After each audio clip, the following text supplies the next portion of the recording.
You don't have to be rich to change the world.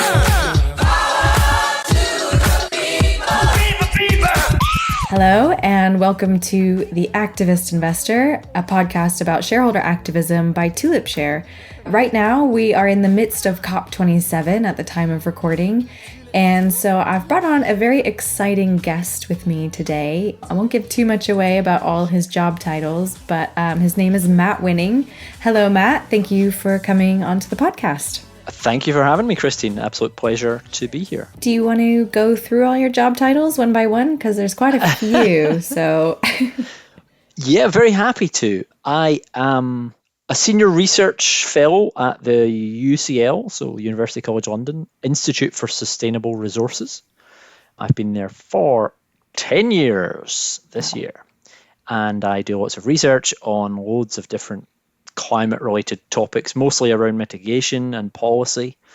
I am an author on the Lancet Countdown on Health and Climate Change. My work has been used in the recent IPCC AR6, stuff like that. Do loads of climate stuff, basically.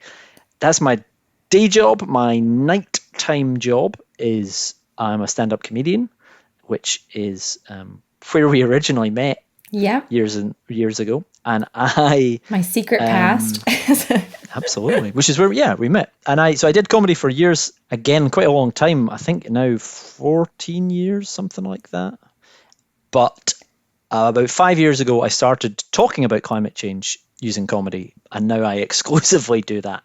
So I've written a book called Hot Mess, What on Earth Can We Do About Climate Change? That is, I believe, the world's one and only comedy book about climate change. Very good. And I've done lots of shows and had a BBC Radio 4 series very recently. Your day job is climate, worrying about the planet, and your night job has been comedy. Yeah. And my day job for a long time was comedy, and my night job was worrying about the planet, though I didn't get paid for it for a long time. So we're one and the same, maybe. Kindred spirits are slightly opposites, but the same. Exactly. Can you paint a quick picture of how we are doing in the fight against climate change? Not great. I mean, the world's warmed already by over 1 degree Celsius on average, and it's warmer in different parts. And that's what has already happened and is very much a different world than the world that you and I were born into. So already, we're not doing great. So that's the bad news. The good news is that what happens in the future is very much within our control, essentially. There's optimism there, I think, but it's really how quickly we can change society and restructure it in a way which is geared towards ending any contribution whatsoever towards climate change. You've been a climate researcher, you said, I think, 10 years, and I presume you've known for those whole 10 years that it's not going very well.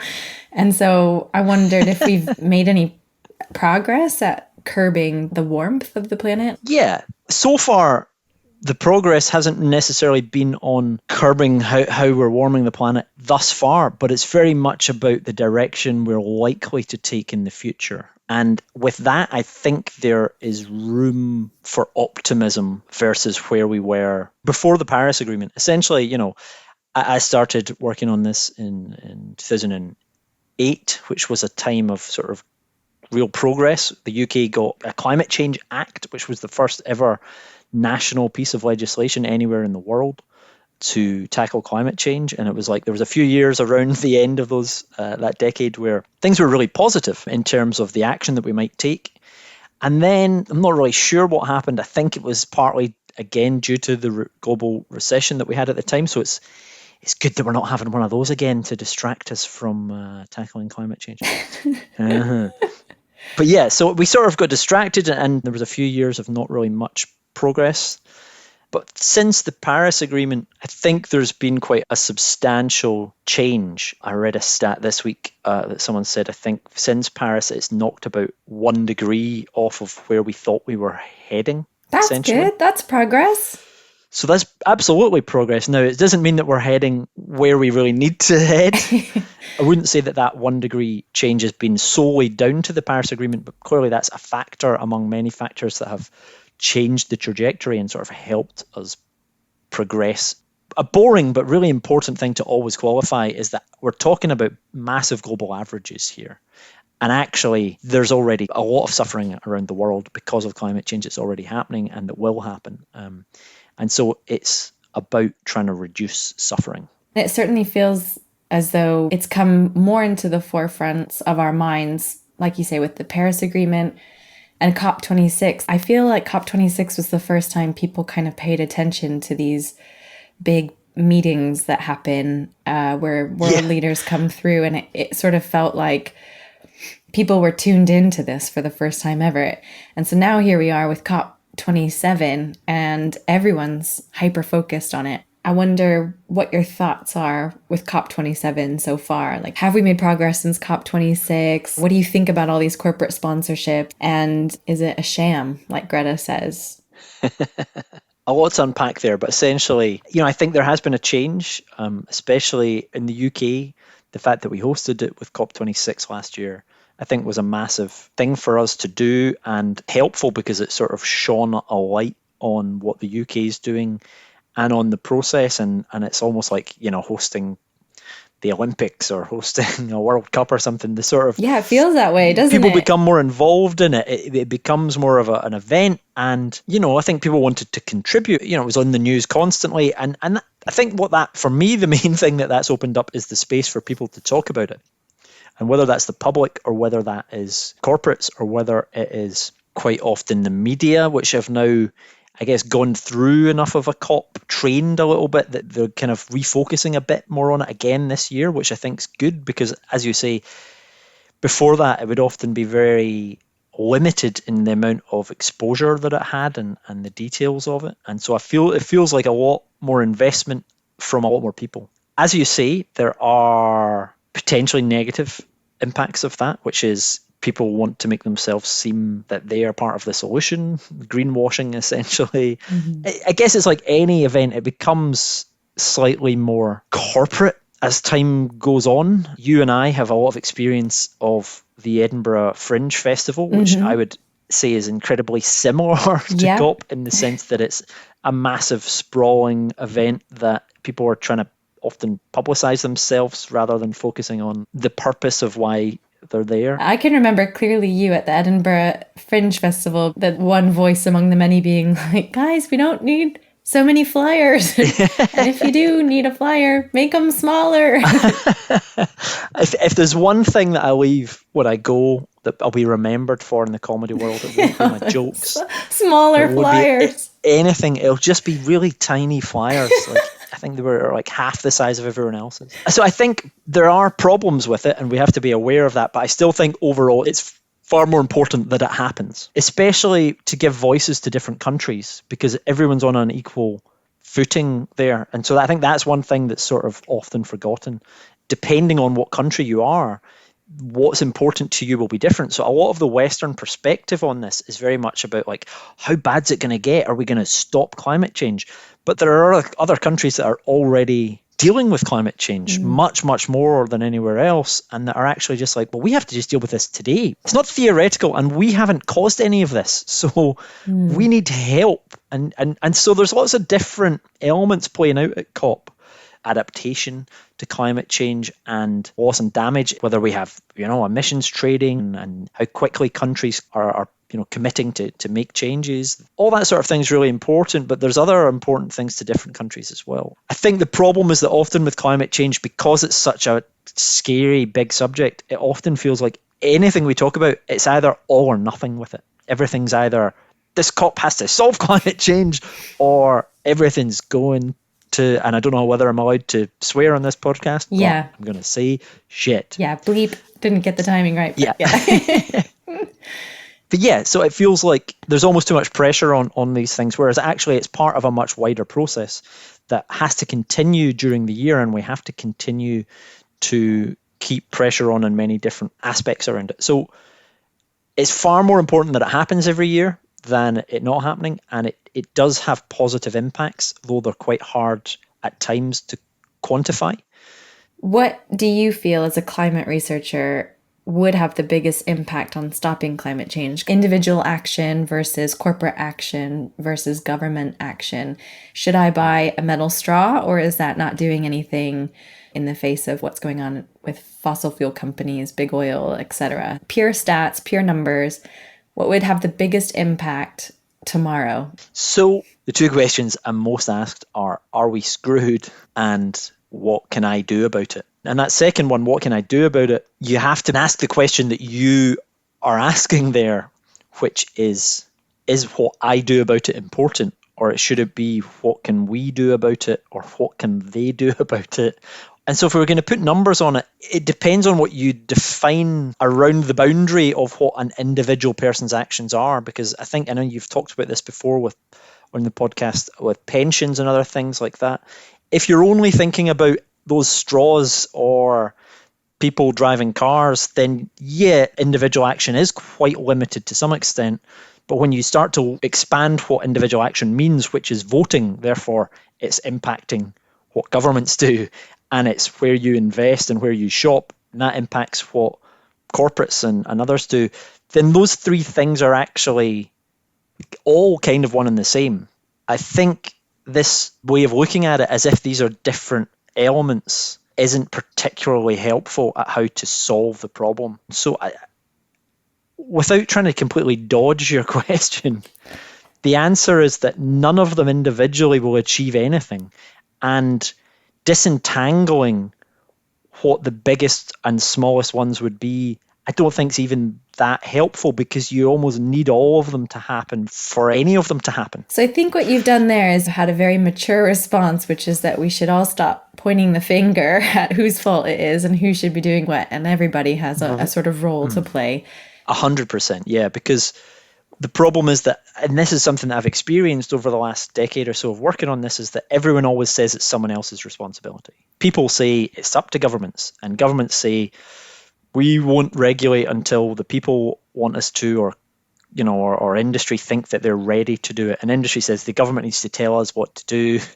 So the answer then, the solution is, where is it easiest to get consensus about change that will have the largest impact? Let's give a quick example. Insulating all of our homes. Right. Now, that is a massive problem right now in the UK. The UK has one of the leakiest housing stocks in the world. It loses heat 3 times faster than the European average home. I mean, I have noticed, coming from California, I didn't want to say anything and be rude, but I have noticed. So yeah, that is very difficult for individuals. So at an individual level, are we going to solve that? Absolutely not, because it's quite an expensive thing to do for people. The solution to do that, which would be a massive low-hanging fruit in terms of reducing emissions, because you're cutting energy use, it requires some intervention at a much higher level, or probably government, along with the supply chains of the companies that would do that type of work. So you need national schemes to be able to loan people the money, or to be able to try to do it at scale, whether it's a street at a time or whatever it is. So that's an example of where it's not going to happen if it's left to individuals. And there's other areas where the market is much more adept at trying to solve some of these problems. Solving how we produce zero carbon steel probably shouldn't be left up to individuals. It really is something that needs to be worked on by steel companies and countries, That makes sense. And the rest of the sector, like housing companies, whatever it is, so you need to get the people that can solve the problem the quickest and have the most agency, I guess, to come together. It came up recently again in the UK. One of our new ministers was asked by someone on the media what she did to help save the planet. And our answer was terrible, and people were upset about it. But what angered me far more was the fact that she was being asked that on national television. What she does as an individual... It's pointing the finger was what, It's pointing the finger, and it's also completely pointing the finger away from where her power lies, which is as a government minister to make policy, which can have an effect millions of times the size of what she can do as an individual. It doesn't matter what she's doing as an individual. But to frame it in that way it's this weird thing that the media does by we can make this more about people, and there's sort of a personalization thing there, which I do when I do comedy as well, is you end up talking about individual actions because it relates to people's lives, so they feel connected to it. But what you're actually doing at the same time is then making that appear to be equally as important as the other things. And I always try to come back to that when I talk about it, which is like, it's nice to talk about these things and Yeah. like make jokes or whatever, but then we have to move on to and be like, well, that was just to get you engaged in this. Obviously, on this podcast, we talk a lot about the corporate world and businesses. And so I wonder, in terms of corporate action, what's one thing you'd really like to see businesses do now to kind of speed up progress? There's a lot of stuff that businesses can do. Transparency is really important. Being much more clear and open about how much you're actually doing as opposed to how much you're just paying someone else to maybe do is massively important. So I think that really helps. The other aspect is that you can band together. And I realize this example might not work for everybody, but if you can create the demand with lots of other companies by creating initiatives that say, well, we will buy the low carbon products together so that there's mass orders for it. So again, with steel, and steel's, mass is, I don't know, 7% or 8% or something of global emissions is just producing steel. Wow. You need these companies to club together to say, we are a big purchaser of steel. We will buy low carbon steel when it's produced to drive the demand, so that the demand for the clean products is there. There's not enough demand necessarily for those products if it's just your company that's asking for it. But if you can club together as an industry or whatever, as a group of responsible investors and say, we will buy this product, then that it creates enough demand for new sustainable products to make it to market. And we need that for the key large emitting industries. I'm sensing a theme here is that it's going to take a lot of working together on all sides, through businesses, Absolutely. through people. Yeah. I'm starting to sense the moral of the story. Yeah. A lot of companies want to be like, well, we're going to help play our part to solve this. But actually, a lot of the part that you can play is working with others, whether that's others that you would normally see as competitors, or whether it's others that are part of the supply chain. Whatever it is, there's a massive amount that corporates can do because of the scale that they're operating at. And when you do it, you should shout from the rooftops. It has a huge effect as well, just in terms of staying ahead of the curve. You don't want to be the business playing catch up. The market shifted, businesses have shifted, everyone's going sustainable, and now we're the stick in the mud. So I think certainly with the work we do at TulipShare, our aim is never to antagonize the business, but to help them say, there's more we could be doing here. And it, again, like you say, it starts with transparency and accountability. And those are step one for what we usually ask for, which is just look at the numbers of your emissions. Let's just see what they are. Let's report them. Let's see where we're at. And then we can assess what the next steps are. And what are your thoughts on scope 3, which is your emissions that come from transportation, supply chain, or even investments your company makes? It is interesting when you start looking at these things. So as you say, investment's incredibly important. And I think that's one of the first things that companies need to look at, because it's something you can change quite easily. The other aspects, as you say, whether it's your transportation, how far along the supply chain is quite tricky. How do you calculate everything at an individual company level without double counting? So double counting is obviously something that no one wants to do, but that works a lot easier if it's done together with other companies. It becomes a lot easier if you can come up with industry standards, if everybody can get together and say, well, this is how we all think this should be done, and we're aggregating across all of our different supply chains. And I think you're right. Everybody does have to do it together, because in business, no one wants to kind of stick their head above the parapet and be the first one to take a hit. But also it's like, well, everybody's just duplicating costs as well by because everybody's worried about this and doing it. But if you can do it at an industry level. Yeah. You could cut your costs. You could be more efficient. You could come up with some standardization for how you're measuring things, and it makes more sense. Yeah. So I feel like working together is as you say, it's the way we're going to solve climate change, but it requires at all different levels, different groups to work together. Okay, so let's change topics ever so slightly. Big thing on people's minds, especially with COP27, is fossil fuels. I think I read an article saying there were about 600 delegates at COP27 this year who were from the fossil fuel industry. And naturally, people think that's one of the biggest places we can start making changes to stop all this. So yeah, let's talk about fossil fuel divestment.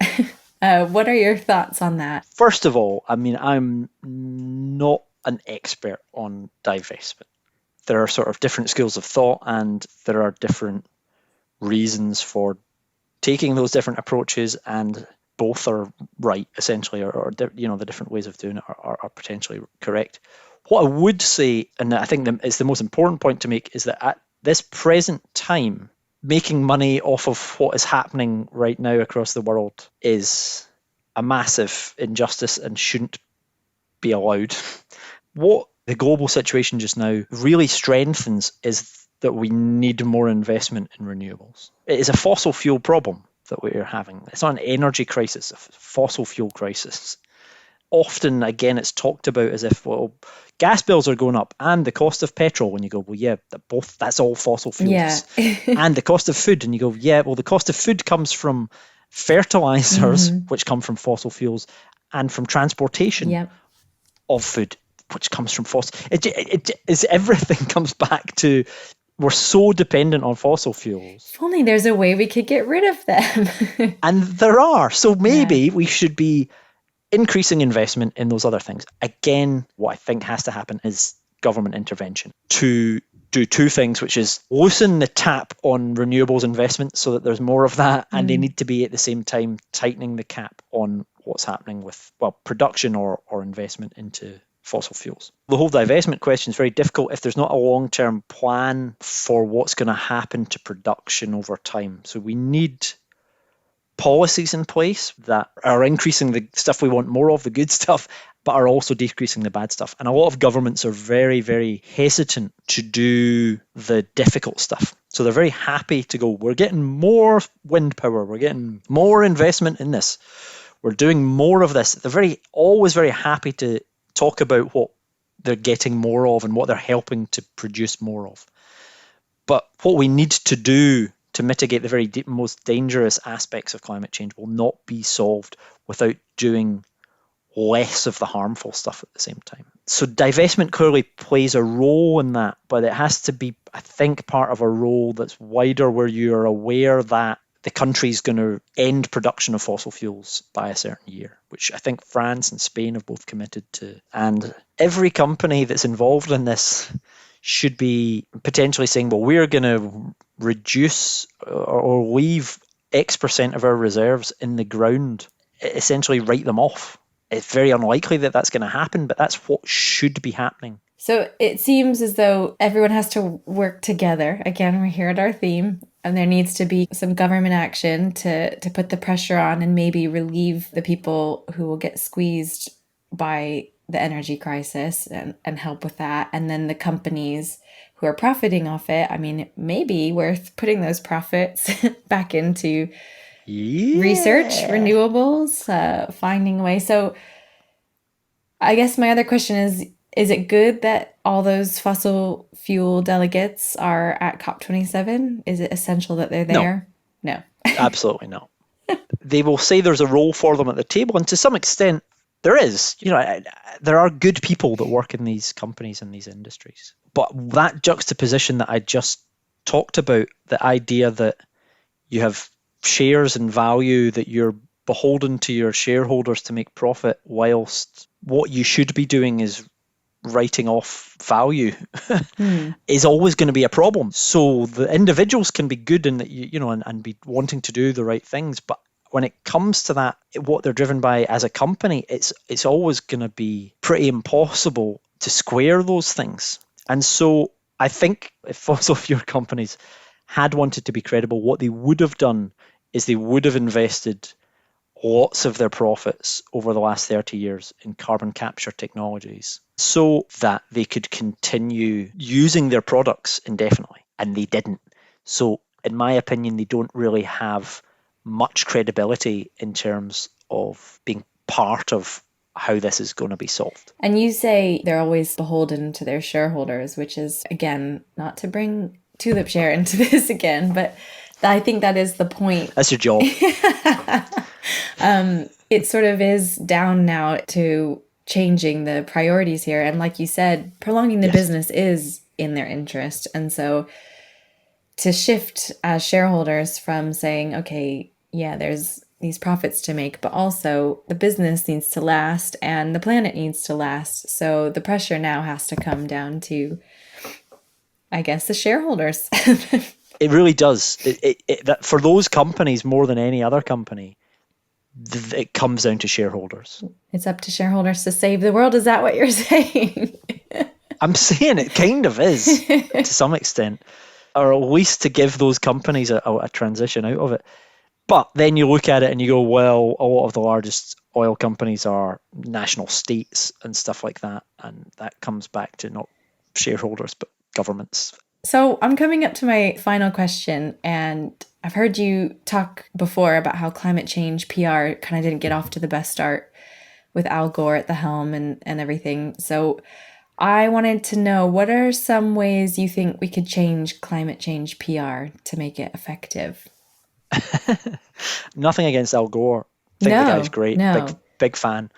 But the difficulty there was you had a very easy target for vested interests to point at a sort of bogeyman that would be the other side. If you weren't politically aligned with him, it's often the way. If that person isn't to your political taste, you then automatically say, well, then I don't like climate change. Or I don't like people who don't like climate change. But yeah, you're right. So you've got the sort of PR industry for fossil fuels, essentially vested interests. And then you've got, I guess, the PR industry for taking action on climate change and solving it, which is, I guess, a lot more diffuse, which is basically tended to be environmentalists or Greens or whatever, and seen as this sort of left-wing thing, which is, I think, has been very problematic to building enough of a consensus around it. And it's one of the reasons why it's been really only in the last couple of years where we've seen climate impacts hitting harder, more regularly and more extremes in countries, that I think people have kind of woken up to it a lot more.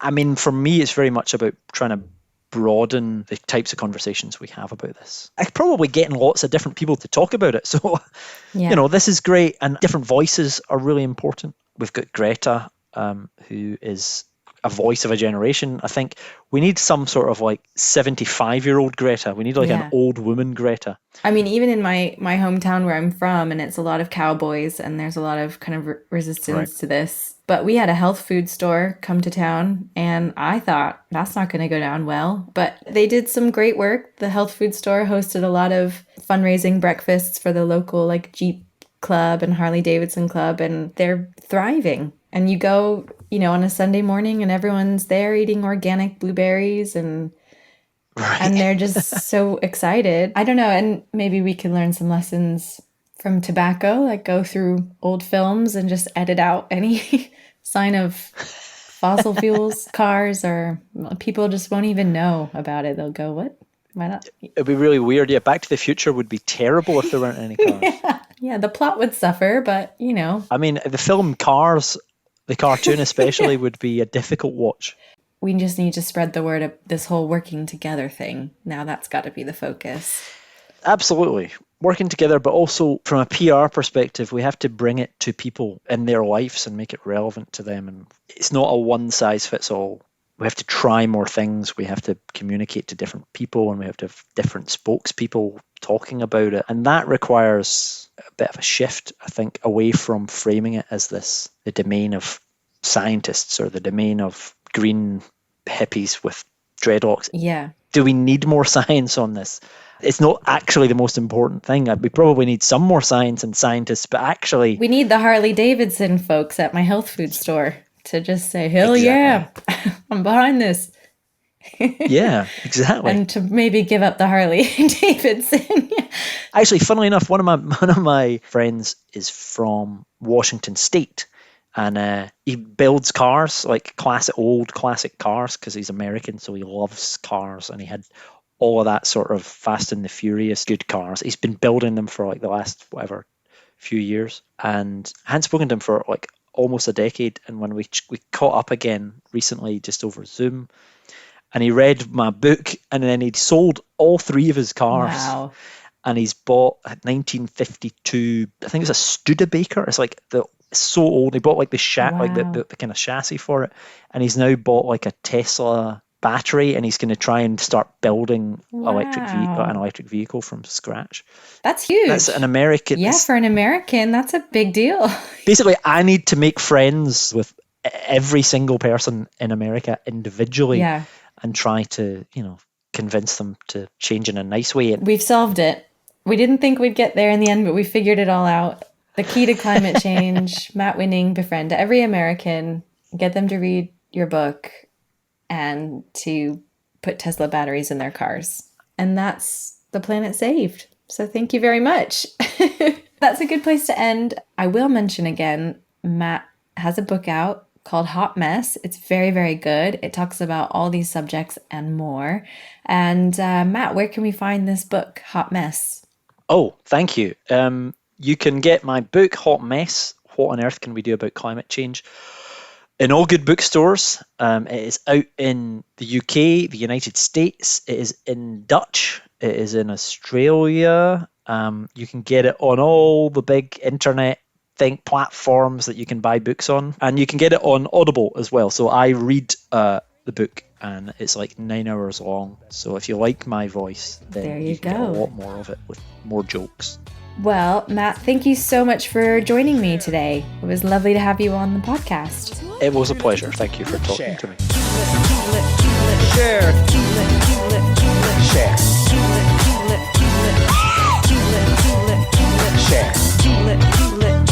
Share.